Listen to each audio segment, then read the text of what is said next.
You mentioned the introduction of a lot of different styles of architecture, and you mentioned the deco as it related to the curves. So some of the research that you did in the articles that you shared with me were referencing, gosh, what did they call it? Biophilic design, right? And that is using natural resources to create a sense of harmony between modern architecture and the modern world with natural light emphasized. And that made me think of two different styles that are the dichotomy of one another, but that both accomplish this. And that was mid-century modern, right? Yep. Which we have a lot of, and I'm such a fan. It's all about the light and the nature and interesting architecture, but it's angular.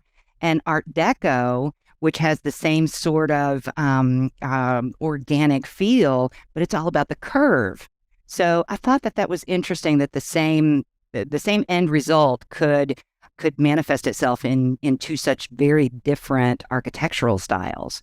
So what are you Absolutely. seeing?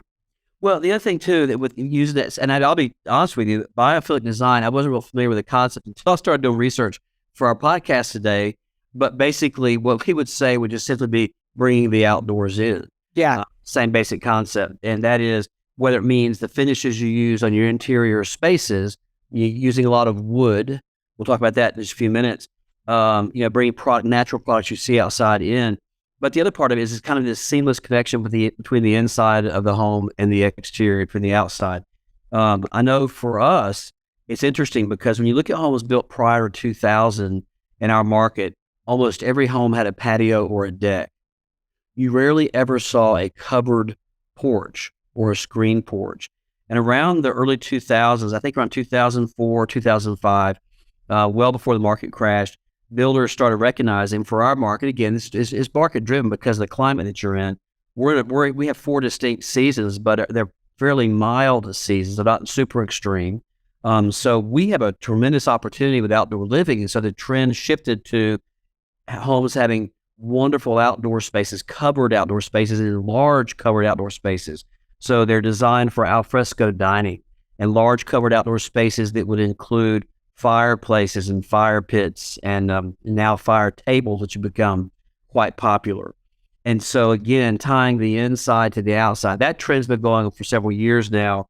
And that's But it'll natural. obviously continue. That's natural to my market, right? We've been Of fortunate course. in Florida. Of course, you've Yep. had the ubiquitous Florida room that was either walls of glass or something that was halfway. And those spaces are typically transformed with fully pocketing sliding doors that offer great covered lanais that are the connection between the house and the pool with tremendous outdoor entertainment spaces. And honestly, in a lot of cases, for our ordinary homes, a nice waterfront home that typically was about 1,800 to 2,000 square feet at 1,750,000. And all of a sudden, if it's done right, the expansiveness, you can almost double your living space, your functional living space, just by embracing that flow to the inside and the outside. So we see that really quite often here, and it's remarkable what we're seeing in terms of outdoor kitchens and entertainment Yeah. space, as you said. One of the things I was very happy to see kind of go away from our market several years ago, when they first started really focusing on outdoor living here, taking more advantage of that, the introduction of the nano door, which is, I think it's a brand name, but it was a folding door that opened up, to create that seamless interior exterior exchange. I call them the finger pinchers. They're beautiful. They let the light in, but when you get that thing, opening or closing with some momentum, they're kind of dangerous, particularly with little kids. So now, again, it's the trend is toward large sliding doors that Yep. can basically take a wall and open it completely up, and so your family room suddenly becomes twice the size because you're opening up to a porch. I thought it was one of the articles that we looked at. I was just looking for the reference. I can't find it at the moment, but it was funny because they talked about things that are going out, and one thing that's going out, which ties into this, is all the numerous candle lighting. And so one of the things Yes. that have been a trend here for so many years, which I'm glad to see the shift, was for so many years the trend in architecture here was, first of all, was more traditional architecture. And so you would see a kitchen And outside the kitchen, beyond the kitchen, will be what we would call a family room, or perhaps even a hearth room, because it would have a fireplace in it. Mm. And there'd be a door on either or both sides of the fireplace, or perhaps one of those dado doors or some large opening. And it would open to a covered porch. And the idea being, you could make, during the right season, you could have full use of all those spaces when you're entertaining. Well, what happens is, when you design that way, is your kitchen becomes the center of the house, which means your kitchen is very dark. And so to offset that, you've got to have tons and tons of can lighting. And one of our sources referred to it as like a landing field. Looks like a landing strip at an airport, which is true. I had a client several years ago. It was so funny because during that time period where they first started creating these big hearth rooms with the covered porches, which created all this dark space, she would go in a house, and of course, all the listing brokers would have the house all lit up and beautiful like a show home.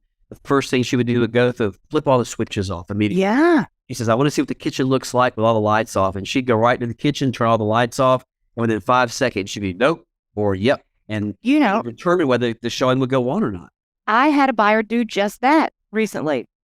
And the listing agent who's there with this beautifully lit and prepared home to show, I thought that she was going to cry a little bit when the woman came through and just started turning the lights out, right?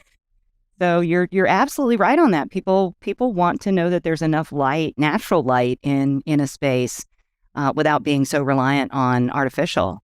Yeah, and I think so architecturally for us, again, we have, as you mentioned on the beginning of the show, one of my specialties is relocation services and, of course, luxury product.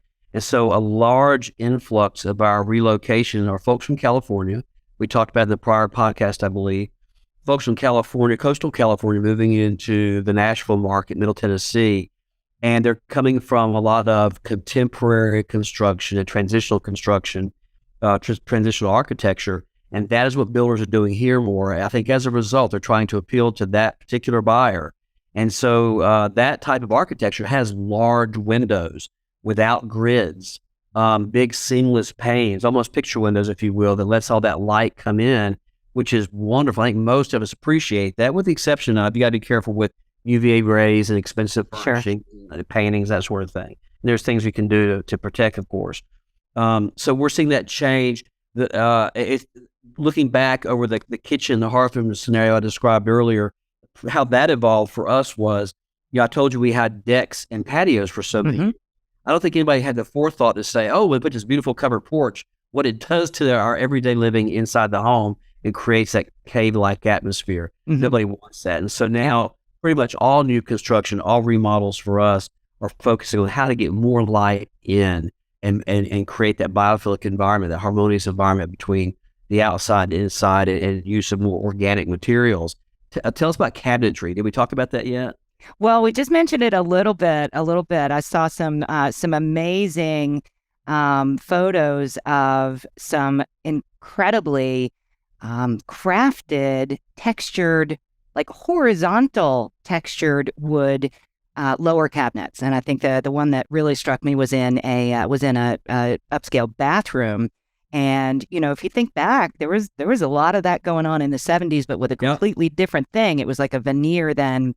And so certainly there's some veneer products, but they were talking about the investment in quality wood with that kind of texture and character is outweighing, if you will, the additional expense. But that's interesting, because that typically brings a darker anchor, if you will, to lower cabinets or islands or vanities or that sort of thing. But we're not talking Brady Bunch here. When you hear the term wood paneling, my first mental image as a almost 60-year-old is that staircase in the Brady Bunch house and all that wood paneling, which is so popular in the 70s. Of course, Mr. Brady was an architect, so that was the product to use then. But they were all the rage then, right? Oh, absolutely. That was hip. Yeah, everybody had paneling, particularly for us, again, basement rec rooms all had paneling. I had paneling around your fireplace. The wood that we're seeing being used now, the trend that we're seeing, again, we're talking about the trends and what's moving forward, is a trend, again, away from the monochromatic white and getting more into texture. And so one of the textures we're seeing a lot is in our upper tier, the luxury market, is using that wood, that real wood, we're seeing it everywhere, used on cabinetry, not painted but stained. We're seeing it used on ceilings. A lot of our homes you'll see perhaps it might be a cream colored wall with wood used on the ceiling, wide plank wood on the ceiling, and wide plank hardwood on the floor as well. It's a really cool look. Or maybe going into an alcove before you go into the elder suite, a wood alcove. It kind of breaks up, here's the public spaces and here's our private space. You have a transition walking in that space. So it's really kind of interesting to see how they're using all parts of the home, hoods, over hoods, for ovens. It's just all these interesting ways they can use it. And so it's, again, a lot of textures, a lot of accent walls, and it makes the whole space feel, I think, much more organic and less, to use the word one of our folks in the article used, clinical, less clinical. Yeah, less clinical. Absolutely.